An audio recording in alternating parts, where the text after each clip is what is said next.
E assim, como consequência, eu preciso mostrar para vocês quais foram os resultados que eu alcancei, né? Então, depois de todo o esforço, né, do próprio ciclo que foi desenvolvido, eu alcancei alguns números bem legais para eu tentar aqui comprovar um pouco da eficiência do ciclo de ouro. Então, olha só, eu comecei a estudar mesmo, né, em dezembro de 2010. Ei, rapaz, é um jato. Então, eu comecei os estudos em dezembro de 2010, tá? Comecei a fazer um curso específico para TI, como eu falei para vocês, e com outras matérias também de concurso, né, que foi em 2010. Durante os estudos, eu fui aperfeiçoando todo o processo, tá? E os concursos que eu tive resultado, claro que no início eu comecei aos poucos melhorando, mas em outubro de 2011, então menos de um ano, eu tive um bom resultado no FNDE, que tinham 28 vagas.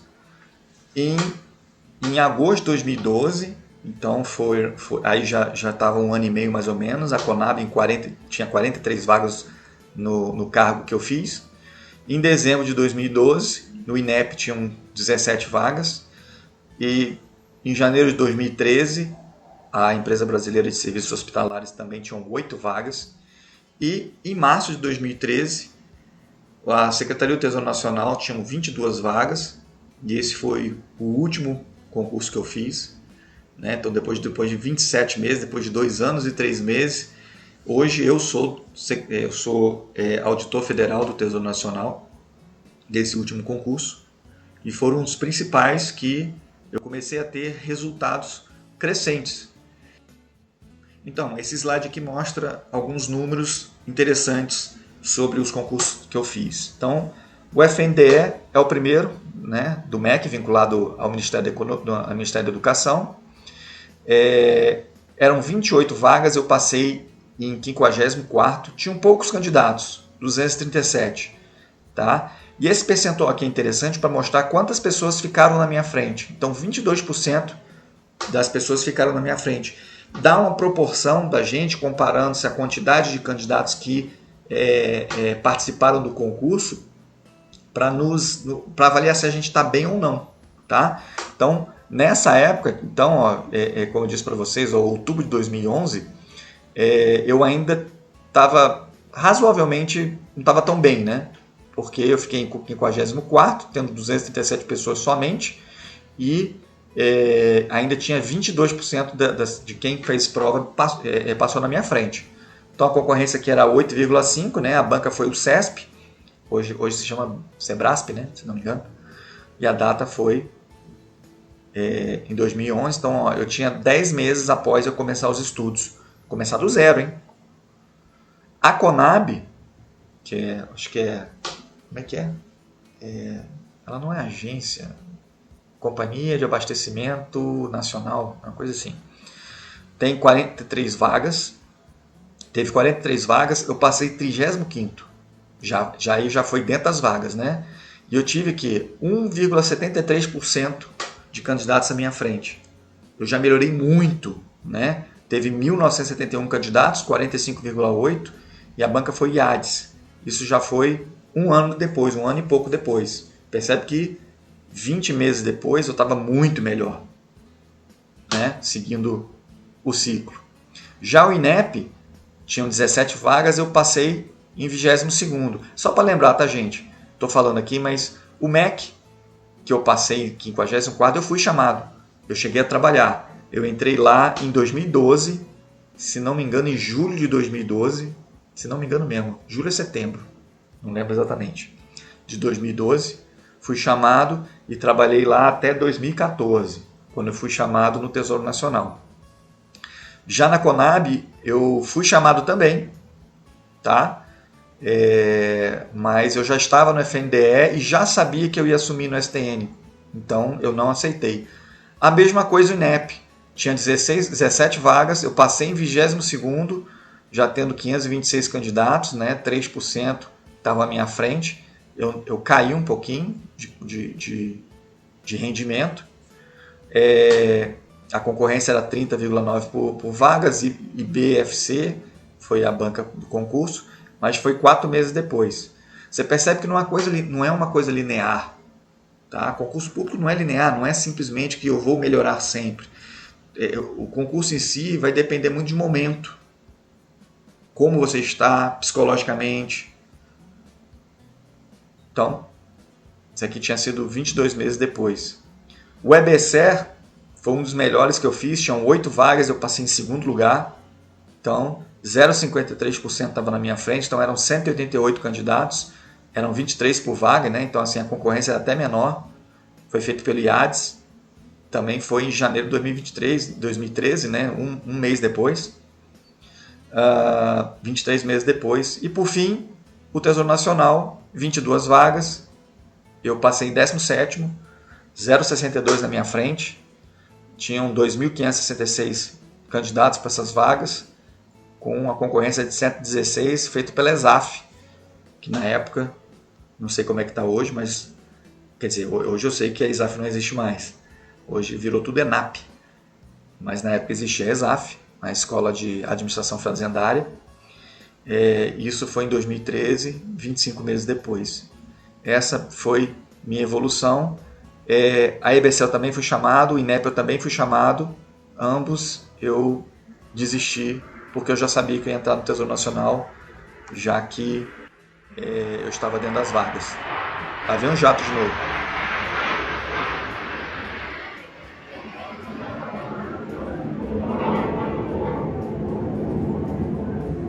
Pô, sacanagem.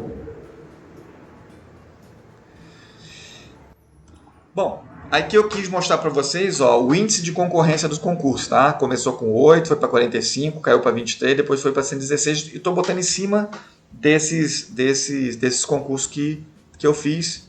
E aí eu fiz uma relação aqui também entre as vagas e a minha posição. Então, no primeiro concurso eu passei bem abaixo, depois eu passei acima, depois eu passei abaixo, depois passei acima, passei acima. Aí o percentual de candidatos aprovados, né? Que é aquela que eu te falei. Então, assim, aqui mostra bastante o meu rendimento, né? O primeiro concurso foi lá embaixo, depois eu melhorei muito, deu uma caidinha, depois eu mantive lá em cima, né? Certamente, nesse ritmo, nos próximos concursos eu ia estar sempre, provavelmente, dentro das vagas. E é isso, pessoal. Só queria mostrar o rendimento para vocês, porque preciso provar que o ciclo funciona, né? Então, o meu exemplo, se vocês quiserem procurar aí na internet, procurar as posições que eu estava, Rodrigo Schwab, só tem um. Não, eu tenho um primo também que tem esse nome, mas você vai achar que é só esse em Brasília. Então, concluindo todo esse contexto, a questão do aprendizado, da aprendizagem, ele pode ter um impacto negativo muito grande para as pessoas. Numa questão financeira, você, sim, não tendo a facilidade para aprender as coisas, você pode desistir de estudar. Então você pode se tornar uma pessoa sem graduação, sem nada, e tendo que aceitar subemprego. Isso vai afetar a sua vida inteirinha, né? Ou ao contrário, você pode, sei lá, estudar e gastar rios de dinheiro estudando, pagando cursinhos, graduações, mas nunca ser um bom profissional, porque nunca aprendeu efetivamente, né? Psicologicamente também é impactante, porque se você é uma pessoa que se esforça muito, mas não aprende, você acha que é uma pessoa burra, né? Você se acha uma pessoa incapaz. E se você ainda está numa família ali que faz muita pressão, comparando você com, sei lá, com o primo, com o irmão, aquela disputinha, isso é horrível. Imagina você uma criança com esse tipo de comparação, acontece muito, né? Ou a criança que é é forçada a fazer um vestibular de medicina e não passa, e aquilo psicologicamente é terrível para ela.